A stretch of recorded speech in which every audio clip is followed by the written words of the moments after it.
Hello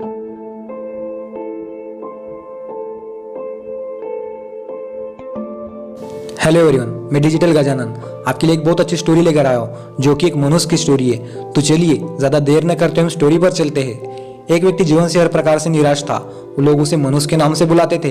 एक ज्ञानी पंडित ने उसे बताया, तेरा भाग्य फलावर पर सोया हुआ है, तो उसे जाकर जगा ले तो तेरा भाग्य तेरे साथ हो जाएगा। बस फिर क्या था, वो चल पड़ा अपना सोया भाग्य जगाने के लिए। रास्ते में जंगल पड़ा तो एक शेर उसको खाने के लिए लपका। वो बोला, भाई मुझे मत खाओ, मैं अपना सोया भाग्य जगाने जा रहा हूँ। शेर ने कहा कि तुम्हारा भाग्य जाग जाए तो मेरी एक समस्या है, उसका भी समाधान पूछते आना। मेरी समस्या यह है कि मैं कितना भी खाऊं मेरा पेट भरता नहीं है, हर समय पेट भूख की ज्वाला से जलता रहता है। मनुष्य ने कहा, ठीक है। आगे जाने पर किसान के घर उसने रात बिताई। बातों बातों में पता चला कि वो अपना भाग्य जगाने जा रहा है। किसान ने कहा कि मेरा भी एक सवाल है, अपने भाग्य से पूछकर उसका समाधान लेते आना।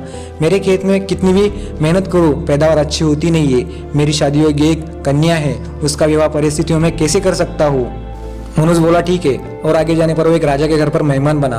रात्रि भोज के उपरांत राजा ने जानने पर कि वो अपना भाग्य जगाने जा रहा है, उससे कहा कि मेरी भी एक परेशानी है, उसका भी हल अपने भाग्य से पूछते आना।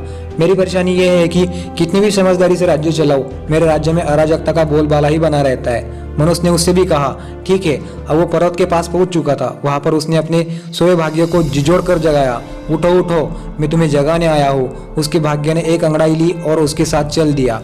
उसका भाग्य बोला, अब मैं तुम्हारे साथ हरदम रहूंगा। अब वो मनुष्य नहीं रह गया था, वो भाग्यशाली व्यक्ति बन गया था और वो अपने भाग्य की बदौलत वो सारे सवालों का जवाब जानता था। वापसी यात्रा में उसी राजा घर पर वो मेहमान बना। परेशानी का हल बताते हुए बोला, क्योंकि तुम एक स्त्री हो और पुरुष के वेश में रहकर राजकाज संभालती हो, इसीलिए राज्य में अराजकता का बोलबाला है। तुम किसी योग्य पुरुष के साथ विवाह कर लो, दोनों मिलकर राज्य भार संभालो तो तुम्हारे राज्य में शांति स्थापित हो जाएगी। रानी बोली, तुम्हें मुझसे ब्याह कर लो और यहीं पर रह जाओ। भाग्यशाली बन चुका वो मनुष्य इनकार करते हुए बोला, नहीं नहीं, मेरा तो भाग्य जाग चुका है, तुम किसी और से विवाह कर लो। तब रानी ने अपनी मंत्री से विवाह किया और उसे पूर्वक राज्य चलाने लगी। कुछ दिन राज्य के मेहमान बनने के बाद उसने वहां से विदा ली। चलते चलते वो किसान के घर पहुंचा और उसके सवाल के जवाब में बताया, तुम्हारे खेत में 7 कलश हीरे जवाहरात के गड़े हैं। उस खजाने को निकालते ही तुम्हारी जमीन उपजाऊ हो जाएगी और उस धन से अपनी बेटी का विवाह धूमधाम से कर सकते हो। किसान ने अनुग्रहित होते हुए उससे कहा कि तुम्हारा शुक्रगुजार हूँ, तुम ही मेरी बेटी के साथ विवाह कर लो। और वो भाग्यशाली बन चुका व्यक्ति वही बोलता है कि नहीं नहीं, मेरा तो भाग्योदय हो चुका है, तुम कहीं और अपनी सुंदर कन्या का विवाह करो। किसान ने उचित वर देखकर अपनी कन्या का विवाह किया और सुखपूर्वक रहने लगे। कुछ दिन किसान की मेहमान नवाजी भोगने के बाद वो जंगल में पहुंचा और शेर से उसकी समस्या का समाधान स्वरूप कहा कि यदि तुम किसी बड़े मुर्ग को खा लोगे तो तुम्हारी भूख शांत हो जाएगी। शेर ने उसकी बड़ी अवगत की और यात्रा का पूरा हाल जाना।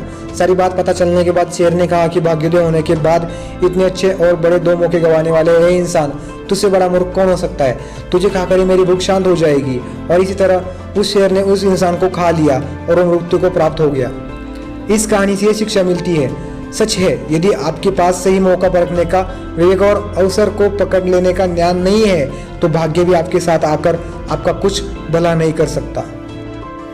अगर आपको ये स्टोरी अच्छी लगी हो तो हमारे वीडियो को लाइक और शेयर कीजिए और ऐसे वीडियोस देखने के लिए हमारे चैनल को सब्सक्राइब कीजिए। Thank you.